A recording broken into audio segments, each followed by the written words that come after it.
నిరీక్షణ న్యూస్కు స్వాగతం. నేను మీ మ్యాజిక్ రాజా.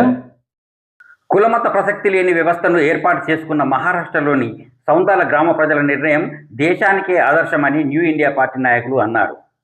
గోదావరిఖని ప్రెస్ క్లబ్లో శుక్రవారం ఏర్పాటు చేసిన మీడియా సమావేశంలో న్యూ ఇండియా పార్టీ అధ్యక్షులు డాక్టర్ జేవి రాజు, వైస్ ప్రెసిడెంట్ వేముల అశోక్ మాట్లాడుతూ సౌందాల గ్రామ పంచాయతీ ఒక విప్లవాత్మక నిర్ణయంతో ప్రపంచాన్ని అబ్బురపరిచిందన్నారు.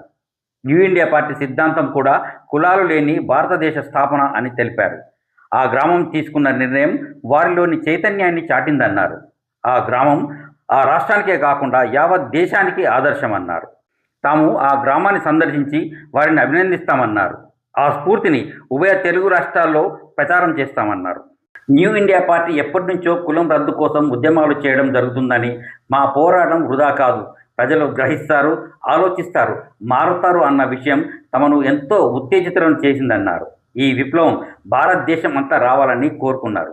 ప్రజలు రోజు రోజుకు నిరుపేదలుగా మారుతుంటే పాలితులు కోట్లకు పడగలెత్తుతున్నారని విమర్శించారు. తాము అధికారంలోకి వస్తే ఆర్థిక స్వాతంత్రాన్ని కల్పిస్తామని, కుటుంబంలోని ప్రతి వ్యక్తికి 5 కోట్ల రూపాయలు సమకూరుస్తామన్నారు. ఇంకా ఈ మీడియా సమావేశంలో ఆ పార్టీ నాయకులు రానవేని సతీష్, లక్ష్మణ్, చాణక్య, ఉదయ్, జనగామ తిరుపతి తదితరులు పాల్గొన్నారు. ఈరోజు భారతదేశంలో ఒక గర్వించదగ్గ అంశము వెలుగులోకి రావడం జరిగింది. అదే మహారాష్ట్రలోని సౌందాల అనే గ్రామంలో కుల మతాలకు అతీతంగా జీవితం గడపాలని చెప్పి ఆ గ్రామ ప్రజలు ఏకగ్రీవంగా తీర్మానించుకొని కులాలకు మతాలకు వెళ్లకుండా వారు కలిసిమెలిసి బ్రతికే ఒక నిర్ణయం తీసుకొని వారు ఈ దేశానికి ఆదర్శంగా నిలవడం జరిగింది.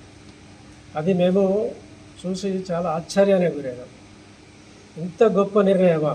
అసలు భారతదేశంలో ఉండే వాళ్ళంతా మూర్ఖులే కదా, మరి ఇంత ఎంత తెలివితేటలు ఎలా వచ్చాయి వాళ్ళకు? భారతదేశం అంటేనే ఒక మురికి కాలువ, మూర్ఖులు. కులము పోదు, కులము ఎందుకు పోతుంది, ఎట్లా పోతుంది, ఎందుకు పోవాలి అనే మూర్ఖులే ఉంటారు భారతదేశంలో తప్ప ఈ కులంతో నన్ను కాళ్ళ కింద వేసుకొని తొక్కుతాను అని గ్రహించలేకపోతున్నారు. వాడు నెత్తి మీద ఉంటే వాడు కాళ్ళ కింద ఉంటాడు, వాడు మధ్యలో ఉంటాడట. ఇదేం కల్చర్?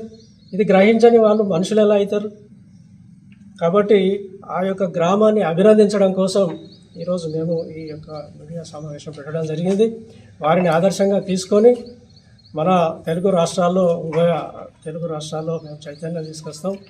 ప్రతి సర్పంచ్ని కలుస్తాం. మీరు కూడా అలాంటి నిర్ణయాలు తీసుకోండి.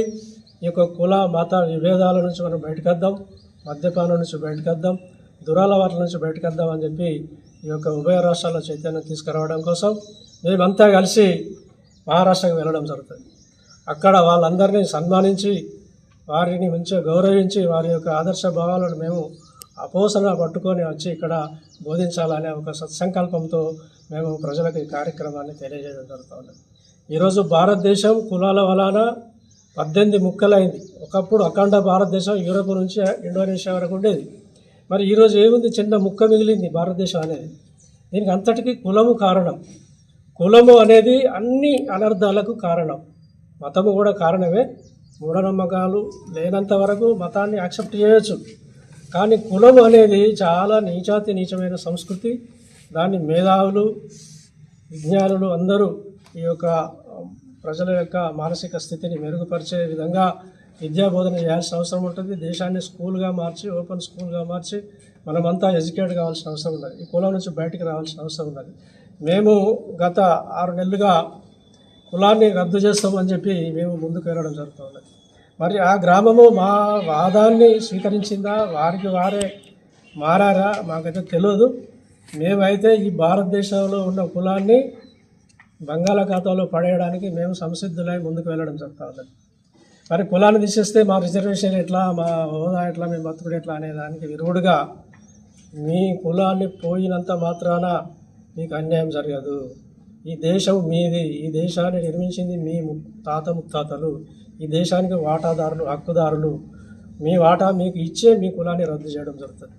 ప్రతి ఒక్కరికి చిన్న పెద్ద లింగ వయో భేదం లేకుండా ప్రతి ఒక్కరికి 5 కోట్ల రూపాయలు కేటాయించి వారి కులాన్ని ప్రభుత్వ రికార్డు నుంచి తీసేయాలనే ఒక ప్రధాన ఎజెండాతో మేము ముందుకు వెళ్ళడం జరుగుతుంది. భారతదేశాన్ని కులం నుండి విముక్తి చేస్తాం, మతాలను సంస్కరిస్తాం, అందరినీ ఒక 5 కోట్ల లెవెల్కి తీసుకొచ్చి అక్కడి నుండి ఇంకెంత ఎత్తుకైనా ఎదగడానికి వారిని ప్రోత్సహిస్తామని చెప్పి ఈ సందర్భంగా మనం చేస్తూ భారత ప్రజలంతా కులం నుంచి బయటకు రావాలి, అన్యోన్యంగా జీవితాన్ని గడపాలని చెప్పి భారతదేశానికి మేము సందేశాన్ని ఇస్తున్నాం. విద్యావంతులు, మేధావులు, ముఖ్యంగా రిపోర్టర్స్ ఈ యొక్క కులాన్ని చీల్చి చెండాల్సిన అవసరం ఉన్నది. రిపోర్టరే నిద్రపోతే దేశం చీకటే, ప్రపంచం కూడా చీకటే. మరో సూర్యుడు, విలేకరు అంటే మామూలు వ్యక్తి కాదు, మరో సూర్యుడు అన్నా 12 గంటలు వెలుగుతాడు, 12 గంటలు చీకటి ఉంటుంది. కానీ విలేకరికి అలా ఉండదు, 24 గంటలు వెలుగుతూనే ఉన్నాడు. ఈ దేశాన్ని వెలుగులు నింపుతూనే ఉంటారు. కాబట్టి కులం అనే ఈ దురాచారాన్ని చీల్చి చెండాల్సిన బాధ్యత ఉంది. మేధావులకు ఉంది, సామాజికవేత్తలకు ఉంది, విద్యావంతులకు ఉంది, మహిళలకు ఉంది. పిల్లల హక్కుల కోసం పిల్లలే కొట్లాడాలి, వృద్ధుల హక్కుల కోసం వృద్ధులే కొట్లాడాలి. యువత, నిరుద్యోగులు, కూలీలు, రైతులు అందరూ ఈ యొక్క 5 కోట్ల వారి వాటా వారు పొందడం కోసం వారు ఉద్యమం చేయాల్సిన అవసరం ఉంది. మనం తెలంగాణ అప్పుడు ఎన్నో ఉద్యమాలు చేసినాం, మనకు వచ్చింది ఏం లేదు. ఒక కుర్చీ ఇంకోటి తప్ప ఇంకోటి కూర్చోడు అంతే. ఈ ఉద్యమం ద్వారా ప్రతి ఒక్కరూ మన ఇంట్లో 4 ఉంటే 4 5 20 కోట్ల కోసం, మన హక్కు కోసం, మన వాటా కోసం మనం కొట్లాడాలి. కులాన్ని ఎడమకాలతో తన్నాలి అని చెప్పి సందర్భంగా పిలుపునిస్తూ సెలవు తీసుకున్నాం. జై న్యూ ఇండియా, జై జై ఇండియా. లోని ఒక కురు గ్రామము సౌదాల్ అనే ఒక గ్రామంలో వాళ్ళు కులానికి అతీతంగా, మతానికి అతీతంగా మన గ్రామం ప్రజలందరూ కూడా కలిసిమెలిసి ఉండాలని ఒక తీర్మానం ఫిబ్రవరిలో చేసుకోవడం జరిగింది. న్యూ ఇండియా పార్టీ గత కొన్ని సంవత్సరాలుగా ఈ దేశము 8 శతాబ్దాలుగా మన పాలనలోకి వచ్చి మన వాళ్ళు పాలిస్తున్నప్పటికీ కూడా ఏ ఒక్క ప్రజకి ఆర్థిక స్వాతంత్ర్యం రాకపోగా మరి పెద్ద వివక్ష జరుగుతూ ఉంది. ఈ కులం అనే పేరుతో, మతం అనే పేరుతో ఇలాంటి వివక్షలు చాలా ఉన్నాయి. అందులో ముఖ్యమైన వివక్ష కులం. ఈ కులం బారి నుండి ప్రతి ప్రజ కూడా బయటపడాలి. మరి ఆ కులము నుండి బయటపడితే మాకు వచ్చే బెనిఫిట్స్ ఎట్లా అంటే, మీకు వచ్చే బెనిఫిట్స్ రిజర్వేషన్ల ద్వారా ఒక ఊరిలో ఒక కులానికి, ఒక రిజర్వేషన్ ఉన్న కులానికి సంబంధించిన వాళ్ళు 2000 మంది ఉంటే వాళ్ళకు జరిగేది ఉపయోగము ఒక 4కో 5కో జరుగుతుంది. కానీ న్యూ ఇండియా పార్టీ తీసుకున్నటువంటి ఈ నిర్ణయం ద్వారా ప్రతి ప్రజకి, భారతదేశంలో పుట్టిన ప్రతి ప్రజ కూడా పేదవాడు కాడు. వాడు 5 లక్షలతో పుట్టాలి, 5 కోట్లతో పుట్టాలి. చచ్చిపోయేటప్పటికి కూడా మినిమం 5 కోట్లకు తగ్గకుండా కోటీశ్వరుడుగా వాడు చచ్చిపోవాలన్నటువంటి ఒక మంచి బృహత్ ఉద్దేశంతో ఈ యొక్క పథకాన్ని తీసుకురావడం జరిగింది. మనం భారతదేశంలో కులాన్ని రద్దు చేసుకోవాలి, తద్వారా ఆర్థిక స్వేచ్ఛను పొందాలనేది మెయిన్ కాన్సెప్ట్. ఇవాళ మనకు 8 శతాబ్దాలుగా స్వాతంత్రం అని చెప్తా ఉన్నారు. ఇవాళ ఒక సగటు కుటుంబాన్ని తీసుకుంటే, ఒక 4 5 సభ్యులు ఉన్న ఒక కుటుంబాన్ని తీసుకుంటే, వాళ్ళ జీవితకాలం 60 సంవత్సరాల జీవితకాలం 4 సభ్యులు ఉన్నటువంటి ఒక కుటుంబం కేవలం 1,50,00,000 రూపాయలు కూడా ఖర్చు పెట్టలేకపోతుంది. 1,50,00,000 లోపలనే వాళ్ళు జీవించవలసిన పరిస్థితులు ఉన్నాయి. దీన్ని మనం ఇది స్వాతంత్ర్యం అందామా? ఈ భారతదేశంలో ఉన్న ప్రజలకు స్వాతంత్రం వచ్చినట్టేనా? మరి ఇవాళ సేవ చేద్దామని వస్తున్నటువంటి వాళ్ళు 5 సంవత్సరాల కోసం ఒక ఎమ్మెల్యేగానో ఒక ఎంపీగానో వస్తే ఆయన యొక్క ఆదాయము, వారు 1 సంవత్సర కాలం వాళ్ళ కుటుంబము వాళ్ళ వాహనాల్లో తిరుగుతున్న పెట్రోల్ యొక్క ఖర్చు ఒక కుటుంబం యొక్క జీవితకాలపు ఖర్చు. ఇంత దరిద్ర పరిస్థితులు ఇక్కడ ఉంటే, ఒకడేమో భారత వెలుగుతుంది అంటాడు, ఒకడేమో స్వర్ణాంధ్ర అంటాడు, ఒకడేమో బంగారు తెలంగాణ అంటాడు, ఒకడేమో రేజ్ నెంబర్ 1 అంటాడు. ఇవన్నీ ఉత్తమ మాటలు. ఇవాళ మన రాష్ట్రంలో పరిస్థితులు చూసుకుంటే, ఈ గోదావరి పరిస్థితులు చూసుకుంటా ఉంటే, వారు కట్టుకున్న ఇళ్లకు, వాళ్ళు కొనుక్కున్న భూములకు ప్రభుత్వమే రిజిస్ట్రేషన్లు చేస్తుంది, ప్రభుత్వమే ఇళ్లకు పర్మిషన్లు ఇస్తుంది, ప్రభుత్వమే అక్కడ రోడ్లు వేస్తుంది, ప్రభుత్వమే నల్లాలు ఇస్తుంది, ప్రభుత్వమే కరెంటు వేస్తుంది. కానీ అక్రమం అని చెప్పేసి కూల్చివేస్తుంది. ఇవాళ ఒక జీవిత కాలం వాడు సంపాదిస్తే, 4 సభ్యులు 5 సభ్యులు ఉన్న కుటుంబం జీవితకాలం సంపాదిస్తే 1,50,00,000 రూపాయలు కూడా అవ్వట్లేదు. అలాంటిది ఒక ఇల్లు నానా కష్టాలు పడి ఒక ఇల్లు అప్పో చేసి కట్టుకుంటే, దాన్ని ఒక అభివృద్ధి పేరుతోనో, ఒక హైడ్రో పేరుతోనో, ఒక చెరువుల్ని రక్షిస్తున్నాం అనే పేరుతోనో సర్వనాశనం చేస్తూ ఉన్నారు. ఒక పక్క ప్రజలను ఏమాత్రం ఆర్థికంగా ఎదగనీయకుండా వాళ్ళు ఏదో కొద్దిగా ఘోరంతా ఎంటికంతా ఎదుగుతే ఎంబడే వాళ్ళను ఇట్లాంటి కొత్త ఆకర్షణీయటువంటి పదాలను తీసుకొచ్చి మళ్ళీ పాతాళంలోకి దొక్కుతూ ఉన్నారు. మరొక పక్క కుల వివక్షతో ఇవాళ చూసుకుంటే, ఆ కులం పేరుతో గుళ్ళకు రానియకుండా ఎన్నో రకాల దారుణాలు జరుగుతూ ఉన్నాయి.